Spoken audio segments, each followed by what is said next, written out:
ప్రస్తుతం అమరావతిలో కలెక్టర్ల సమావేశంలో ఏపీ ముఖ్యమంత్రి చంద్రబాబు నాయుడు మాట్లాడుతున్నారు. లైవ్ లో చూద్దాం. అన్నప్పుడు ఎక్కడ కూడా ఎలాంటి అవాంఛనీయ సంఘటనలు జరగకుండా అదే మాదిరిగా ఫ్యూచర్ని మీరు ప్లాన్ చేసే పరిస్థితిలో ఉండాలి. అట్లా కాకుండా ఒక అథారిటేరియన్గా మేము రూమ్లో నుంచి బయట రాము, లేకుంటే కలెక్టర్ అంటే దర్బార్ ఉంటుంది. ఇంతమంది పాత రోజులు ఉండేవి, నాకు బాగా జ్ఞాపకం. ఎంఆర్ఓ ఆఫీస్ ఉండేది. మీరు కొత్త కాబట్టి, మీరు కొంత యంగ్స్టర్స్ కాబట్టి మీకు తెలియదు. ఏసీ రూమ్లో కూర్చొని పంకా పెట్టుకునేవాళ్ళు. ఒక మనిషి ఉండి దాన్ని లాగుతా ఉండేవాడు. అంటే అది స్టేటస్ సింబల్ అయిపోయింది. బ్రిటిష్ వాళ్ళు ఉన్నప్పుడు కరెంటు లేదు కాబట్టి ఫ్యాన్ కూడా సరిగా లేకపోతే పంకా పెట్టి దాన్ని లాగుతూ ఉంటారు, గాలి ఇస్తూ ఉంటారు. అలాంటి ఓల్డ్ అడ్మినిస్ట్రేషన్. కలెక్టర్స్ కూడా నాకు 30 సంవత్సరాల నుంచి మిమ్మల్ని చూస్తున్నాను. నేను ముఖ్యమంత్రిగా అంత మునుపు కూడా చూశాను. 45 ఇయర్స్ 47 ఇయర్స్ చూశాను. అయితే ఈరోజు మనం గుర్తుపెట్టుకోవాల్సింది ఏంటంటే, కలెక్టర్ అనే వ్యక్తి చాలా ప్రజల్లో ఒక ప్రగాఢమైనటువంటి ఇంపాక్ట్ క్రియేట్ చేయగలుగుతాడు. I can say one word. మీ క్యారియర్లో కలెక్టర్, ఆ తర్వాత చీఫ్ సెక్రటరీ. అందరికీ చీఫ్ సెక్రటరీ రాదు, కానీ మెజారిటీకి అనివార్య కారణాలు ఉంటే తప్ప కలెక్టర్గా రిజెక్ట్ చేయరు. ఈ విషయం మీరు గుర్తుపెట్టుకోవాల్సిన అవసరం ఉంది. ఆ కలెక్టర్గా మీరున్న సమయంలో మీరు చేసే పనులు, మీరు ప్రజల్లో మీరు చేసిన పనుల వల్ల వచ్చే ఇమేజ్ శాశ్వతంగా ఉంటాయి. ఇప్పటికి కూడా కొంతమంది కలెక్టర్స్ గురించి మాట్లాడుతూ ఉంటాం. ఒక చీఫ్ మినిస్టర్ ఎట్లయితే రాష్ట్రంలో ఒక ప్రగాఢమైన ముద్ర వేస్తారు, కలెక్టర్స్ కూడా వాళ్ళ పరిపాలన ద్వారా అలాంటి ప్రగాఢమైనటువంటి ఇంపాక్ట్ క్రియేట్ చేసే పరిస్థితి వస్తుంది. కాబట్టి మీరందరూ మళ్ళీ అది నేను రిమైండ్ చేస్తున్నా మీ అందరికీ. రొటీన్ అడ్మినిస్ట్రేషన్ ఉంటే మీకు 9 నెలలు అయింది, ఇంకొక 3 నెలలు 6 నెలలు సంవత్సరం అవుతుంది, మళ్ళీ రొటీన్గా ఇంకో పోస్ట్కి పోతారు. అది కాదు.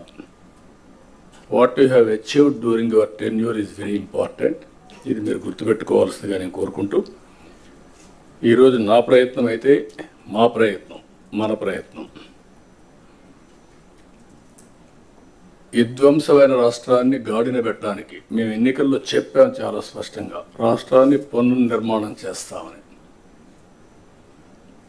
ఈరోజు రాష్ట్రంలో 2014 రాష్ట్రాన్ని మళ్ళీ మేము పునర్నిర్మాణం చేస్తామంటే మీనింగ్ ఉంది, కానీ 10 ఏళ్ళ తర్వాత కూడా పునర్నిర్మాణం చేస్తున్నామంటే దానికి కారణం అలాంటి విధ్వంసం జరిగింది కాబట్టి ఆ మాట చెప్పాల్సి వచ్చింది. అయితే ఈ ప్రభుత్వం చాలా స్పష్టంగా ఎన్నికల్లో చెప్పాం, మళ్ళీ చెప్తున్నా, సమిక్షేమం, అభివృద్ధి, స్వపరిపాలన, ఈ 3 పిల్లర్స్ పైన అనునిత్యం మీకు గుర్తుండాలి, మాకు గుర్తుండాలి. పేదరికం పోవాలంటే, ప్రజలు హ్యాపీగా ఉండాలంటే సంక్షేమ కార్యక్రమాలు తప్పవు. సంక్షేమ కార్యక్రమాలు చేయాలంటే రెవెన్యూ కావాలి, ఆదాయం కావాలి. అప్పులు తెస్తే సస్టైనబుల్ కాదు. అందుకే ఈరోజు మీరు ఒకసారి చూసినప్పుడు 10 లక్షల కోట్ల రూపాయలు, 9,74,000 కోట్ల రూపాయలు డెట్.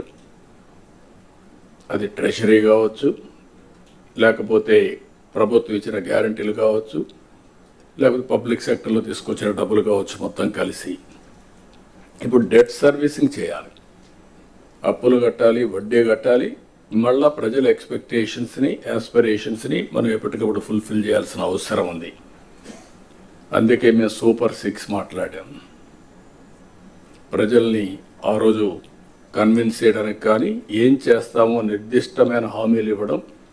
ప్రతి ఒక్క రాజకీయ పార్టీ కూడా ఎలక్షన్ మేనిఫెస్టో ఇస్తాం, ప్రజలు నమ్మి ఓట్లేస్తారు. ఆ తర్వాత పరిపాలన ద్వారా అవన్నీ ఫుల్ఫిల్ చేయడానికి ముందుకు పోతున్నాం. అందుకే 9 నెలల్లో మీరు చూస్తే అనేక హామీల్ని అమలు చేసుకుంటూ వచ్చాం. ఇప్పటికి పింఛన్లు దేశంలో ఎక్కడా లేదు. 4,000 రూపాయలు నా జీవితంలో నేను చూశాను. 2,000 నుంచి 200 నుంచి 2,000 చేశాం. మళ్ళీ 3,000 అయితే దాన్ని 4,000 చేశాం. తెలుగుదేశం పార్టీ 40 రూపాయలతో ప్రారంభించిన పింఛను ఈరోజు 4,000 రూపాయలు దేశంలో ఎక్కడా ఇవ్వని విధంగా ఇచ్చే పరిస్థితికి వచ్చాం. అదే మరి దివ్యాంగులకి మీరు చూస్తే 6,000 రూపాయలు చేశాం. అది కూడా 5,000 రూపాయల నుంచి 6,000 నేనే చేశాను. 2014లో 500 ఉంటే దాన్ని 3,000 చేసి మళ్ళీ ఇప్పుడు 6,000 చేశాం. ఇది కాకుండా మీరు చూస్తే కిడ్నీ పేషెంట్స్ కానీ డయాలసిస్ చేసుకునే వాళ్ళు కానీ ఇలాంటి వాళ్ళు చాలామంది ఉన్నారు. లెప్రసీ పేషెంట్స్ కానీ ఇలాంటి వాళ్ళందరికీ 10,000 రూపాయలు ఇస్తున్నాం. కొంతమంది బెడ్ రిడన్ అయిపోయారు, వాళ్ళకు ఒక మనిషి కావాలి అసిస్టెంట్, దానికి మానవతా దృక్పథంతో 15,000 రూపాయలు ఇస్తున్నాం.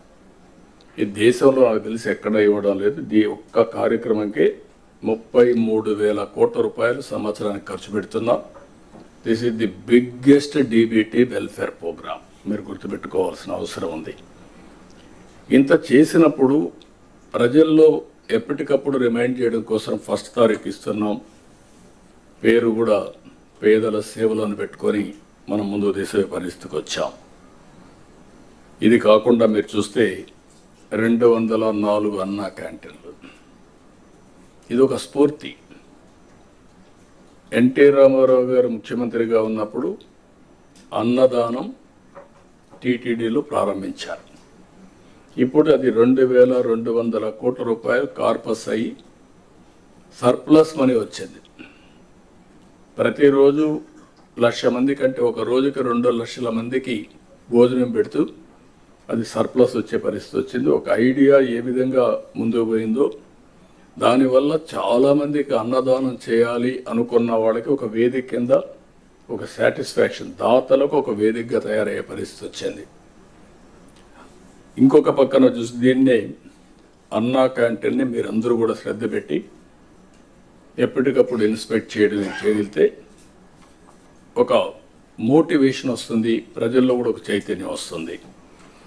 ఇంకొక పక్క దీపం, ఎప్పుడో నేనే దీపం 1 ఇచ్చాం. అంటే దీపం కింద మీరు చూస్తే 95 లేట్ 90స్లోనే ఆలోచించి ఆడబిడ్డలు కష్టపడుతున్నారు వంట చేయడానికి అని చెప్పే ఉద్దేశంతో సిలిండర్లు ఉచితంగా ఇచ్చి ఆ రోజే ప్రోత్సహించాం. ఇప్పుడు 3 సిలిండర్లు ఉచితంగా ఇవ్వడానికి దోహదం చేసి ఒకటి ఇచ్చాం. ఇక్కడ మిగిలినటి కూడా